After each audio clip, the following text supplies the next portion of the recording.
Hey guys, I'm Zach, and I'm here today with Razzle to talk about Guillermo del Toro's newest film, Crimson Peak. Crimson Peak stars Mia Wasikowska, Jessica Chastain, Tom Hiddleston, and Charlie Hunnam. Now I'm going to start off by saying Crimson Peak was a movie that I really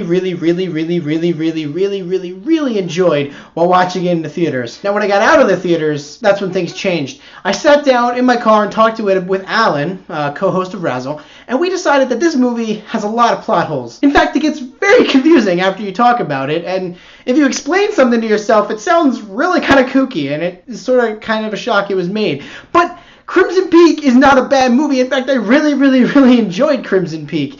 Crimson Peak is super fun, and guess what? It's also super beautiful. Everybody knows that Guillermo del Toro is a master of beautiful filmmaking. I mean, this thing is visually a masterpiece. The set design for this film is incredible. If it's not nominated for an Oscar, I will be amazed. I mean, it is absolutely beautiful. The house that they're at is amazing. Just everything. The final scene, I'm not going to go into what it is, but it's just so beautiful. I can't describe it. All of the acting in this film is incredible. Tom Hiddleston in his role is impeccable. I mean, he was just so good. And in fact, it was rumored that Benedict Cumberbatch originally was going to have the role, but then they put Tom Hiddleston in there. And frankly, I think Tom Hiddleston was perfect. I don't even know if I could see Benedict Cumberbatch taking that role because Tom Hiddleston did such a good job. Mia Wasikowska was really good in the role as well. I mean, she brought a great amount of tension. She brought really subtle acting that I love. Another thing that I enjoyed about this film was the sound and the score. It was really great. I mean, Guillermo del Toro is always known for adding really nice sound, putting perfect sound in at perfect timing to make a scene just that little bit more suspenseful. And to me, that's what makes a really good horror film. Now, horror being the key word there.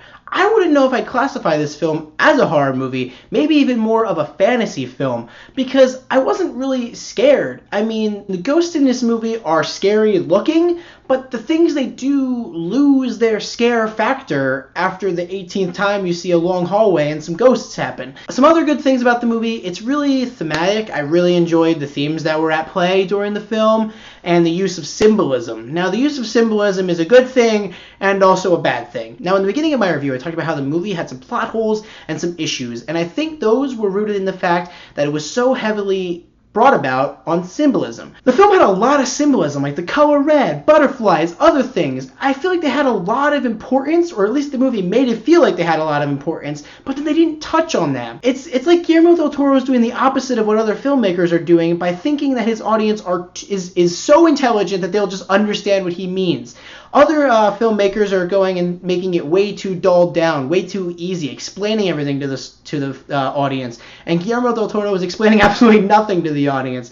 After leaving this film, like I said earlier, you kind of pick it apart because you don't know how it connects. And yes, you can reference one sentence that's said earlier in the film and get how one part connects, but other parts just don't connect, and it kind of feels like it's left open. So anyway, guys, I'm going to wrap this one up. This movie is incredibly hard to review. It's incredibly hard to rank. I'm not really sure what to give it because I left the theater feeling so happy and feeling so entertained, and then after thinking back on it and talking about it, the film just feels disjointed. It feels like the first act, the second act, and the third act are not a part of the same movie. In fact, the third act is the movie I probably would have wanted to see all along, but I still enjoyed the first two acts, and that's what's kind of disheartening about this movie.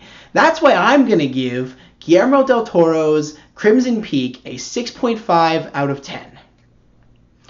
Anyway, guys, I hope you enjoyed my review of Crimson Peak. I hope you go and watch Crimson Peak because it was a good enough movie that you should go and see it. I hope you go and see it and then leave the theater and not talk about it because you'll love Crimson Peak. It'll probably be one of your favorite movies of the year if you just don't talk about the movie. So thanks for watching, and make sure to come back here to Razzle. Make sure to like, subscribe, comment, do all that fun jazz. We're putting out a whole bunch of new content here in the next week. We're going to be doing a whole bunch more reviews, some reactions, other stuff like that, so make sure to come back and check it out. Again, I'm Zach, and have a great day, Razzle Rousers.